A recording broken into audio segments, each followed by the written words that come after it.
Essa questão traz para a gente o cruzamento de dois indivíduos heterozigoto para 3 alelos diferentes, dizendo que ele produziu uma geração cuja proporção fenotípica aparece no gráfico a seguir. E a questão pede para que a gente diga que essa distribuição fenotípica é um exemplo de qual caso da genética. Então, primeiro a gente vai observar esse gráfico. O que a gente tem? Nós temos aqui o número de indivíduos, né? Então, nós temos vários indivíduos com características diferentes, um número bastante alto de indivíduos com várias características diferentes.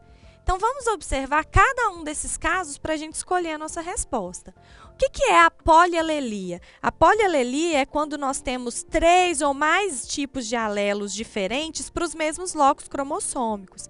O indivíduo ele tem um único par de genes, né, para determinar essa característica, mas eu tenho diferentes combinações entre esses alelos para que dê a minha característica. Diferente do que diz essa questão que nós temos 3 pares de alelo. A polialelia é aquele caso da pelagem dos coelhos, que nós temos o Czão, ou Czinho CH, Czinho Czinho, que é um caso clássico que a gente estuda. Então, essa não é a nossa resposta.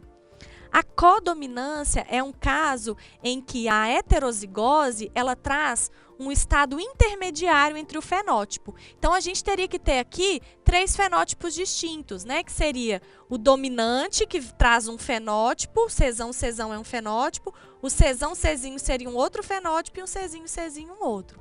É o caso daquelas flores que a gente tem uma vermelha cruza com uma branca, o fenótipo intermediário heterozigoto vem rosa. Então, essa também não é a nossa resposta, uma vez que nós temos vários fenótipos aqui. A letra C, que seria a herança quantitativa, ela também é chamada de herança poligênica, em que nós temos vários genes para determinar uma mesma característica. Então, nesses casos, a variação fenotípica é lenta e contínua, então ela vai mudando aos pouquinhos, de um fenótipo menor ou mínimo até chegar no máximo.